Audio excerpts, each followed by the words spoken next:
Welcome to Weird as Folk, Tall Tales from the Northwest, the Portico Library. This pre-description to the film is 7 minutes long. The film is 13 minutes. The film shows many of the exhibits while we hear interviews with the people who created the exhibition. The folk duo Living with Machines, who are Alice Jones and Katie Ryder, perform inside the library with an appreciative audience. We get a sense of the impressive Georgian building. The performance and exhibition are in a very large, elegant room 7 metres high, with a painted glass dome above the square exhibition area. Information boards guide visitors round this central space. Exhibits are freestanding or housed under glass in wooden cabinets. Glimpsed beyond the interviewees and exhibits, thousands of books line the walls from floor to ceiling.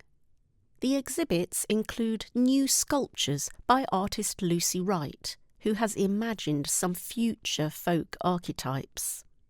Impet is her representation of the Lincoln Imp, a carving in Lincoln Cathedral. Here a creature with a round, flat, orange face with leaf-shaped ears pointing out a long way to the sides, and 2 small horns. The horns are pink and velvety. Impet's features are simplified and bright. The eyes are upside-down beige triangles with red centres. The nose small and brown with 2 small nostrils.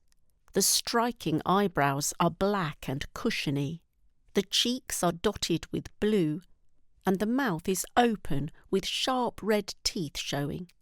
Impet's long ears are veined with green, seaweedy shapes, and she wears gold hoop earrings.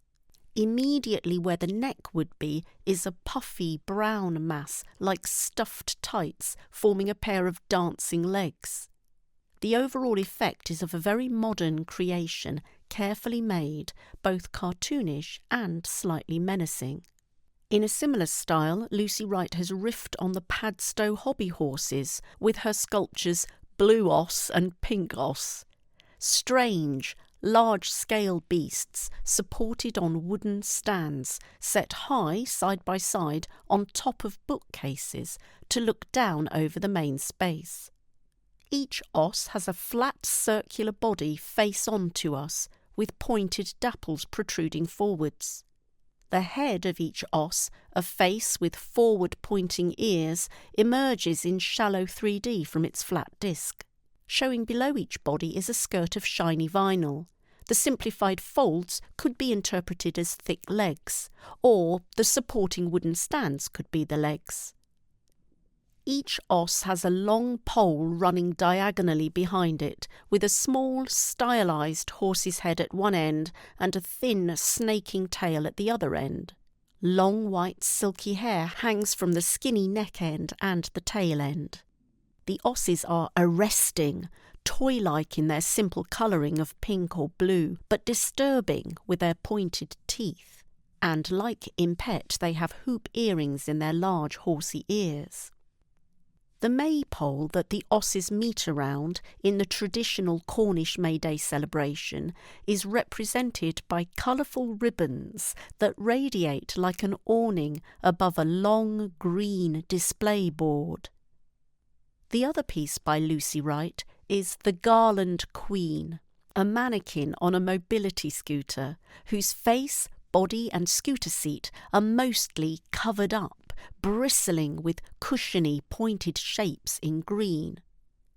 The satiny green shapes are studded with rounder padded shapes in blue, pink and red, like blooms among greenery. Only the slender wrists and hands, painted white, and the jazzily trousered legs from the knee down are showing. The mannequin is barefoot. The mobility scooter is all pale, including the wheels and steering column, with glittery sections at the wheelbase and headset. Long white silky hair drapes from the handlebars and hangs low down at the back where a horse's tail would be. The bright colours, green zigzag trouser legs and glitter make the Garland Queen a playful interpretation of the traditional Jack in the Green, who was a walking man covered with a giant bell shape of greenery, just his legs showing as he processed through the May Day crowds.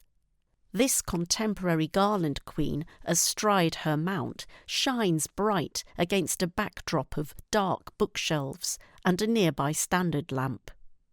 Other exhibits in glass cabinets include books about folklore and creatures like the will-o'-the-wisp, photos of traditional celebrations such as the Sowerby rush-bearing procession, Morris dancing badges and paraphernalia, and padlocks with love messages on them.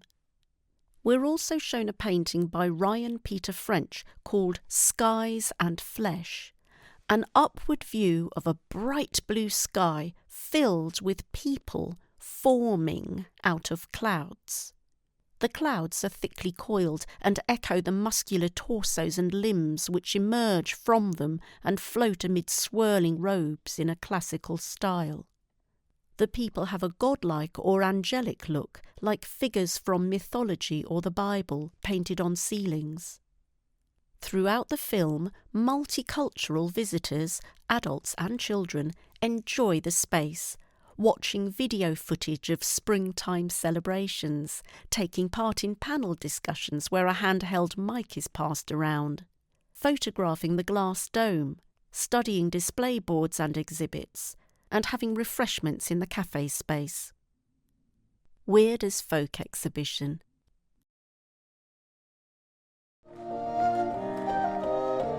Forest for mankind we're sent here to weep for our looms, national tolls will not have to grieve. My song has now ended, so I'll take my leave. Live folk musicians. Sing success to the weavers. People listen. The weavers forever lose our time, so sing success to the weavers. The weavers forever lose our. Curators talk and gesture. Dr. Imogen Durant, Community Cataloguer. I think folklore is all about the stories we tell and the stories that have particular meaning and resonances about who we are. Sometimes that's to do with particular customs that really are important in kind of forming identities. Sometimes those are historic and sometimes they're not. Sometimes they're modern and brand new and they sort of develop throughout people's lives. It's a way of kind of forming community and developing a sense of who you are based on kind of shared values. The weirdness, I think, comes in the way that people decide to enact them, because lots of different values across different cultures might be similar or comparable, but the way that people decide to ritualise those values or ideas or traditions can come across in very, very different ways, and that's where the fun comes in. So I think the weirdness is all about the kind of fun and celebration and the kind of artistic element, which often comes with kind of performance and music. Alice Measom McMahon, Collections and Access Librarian. I have a particular soft spot for folklore. Working with the Folklore collection was something I was especially excited about, so it was great to have that opportunity. There's so much rich material at the Portico collection, and what's been so wonderful about this whole experience has been working with the critical friends, getting them excited about the collections that we have here, but just hearing what they have to say and how we can explore what's in these books, how we can utilise them for exhibitions and events. A panel discussion. So many of them, including myself, we all come from working class backgrounds. And so it's been really great kind of delving into the books related to folklore and local history and dialect, and just hearing those working class voices, those northern working class voices, dialect from Rochdale, dialect from parts of Lancashire and Yorkshire. And it's been, so wonderful having those discussions and thinking about regional dialect and specific words from specific parts of Lancashire and Yorkshire, which are not always heard in institutions such as the Portico, which seem very sort of grand and lofty. And it's been quite good fun to kind of use some of those words which I perhaps haven't used in a long time in a professional context, to have that excuse. Glazzard. I got involved in the Portico through TikTok. I did a post basically complaining about how few opportunities I felt there were for working class writers, but also a misunderstanding in the arts for working class people. Alice, who works at the Portico, saw the TikTok, commented and said, I'd love you to come into the Portico. And we chatted a bit about the project and what the ideas were. And from there, we kind of spoke about doing workshops, and here I am. I'm very grateful that people came to the workshops we ran and were so open with their own stories. Engaging with them and building that rapport of encouraging them to explore their own folk history was super important. And, you know, some people brought some, I guess, really quite like harrowing and personal stories to those workshops, and they were kind of able to create from them, which was really important. And that kind of connection is something that I found really valuable. I almost empowered myself, and I was like, oh, I can actually write these stories. And that's what I'm doing at the minute, so it's been great. Anna F.C. Smith, critical friend. As an independent folklore researcher, I do a lot of work around history in my practice. The opportunity to come into the behind-the-scenes building of how a collection might be accessible to researchers like me, and a collection that I just would want to get my hands on anyway, getting to read it was just really exciting and an amazing opportunity. And particularly with it being neurodivergent, and I was able to I just wanted to be able to feed in where my difficulties lie in trying to find things and what type of search terms and stuff. So yeah, it was a really perfect opportunity. I just couldn't be more perfect in terms of my own interest and practice. It's been interesting just thinking about the inaccuracies within collections and how you portray what is in collections, what histories are stored in them, and where the limitations are of those things. I think that was more highlighted to me. It's something that I've already known. You look at an old folklore book and it tells you a certain thing happened. It didn't necessarily, and whose stories are not being told. I think that just really came out all the more. It's it's not a pantheon of pure knowledge. It's a very tailored knowledge, and it's an interesting thing to really think Dr. about. Debbie Chalice, creative producer. So I had an anxiety dream about Weird as Folk because Apple Pat showed me the green that she was going to paint, all the volunteers were going to paint, and I had this dream that I was like, it's so bright, Apple Pat, it's so bright, I'm not sure.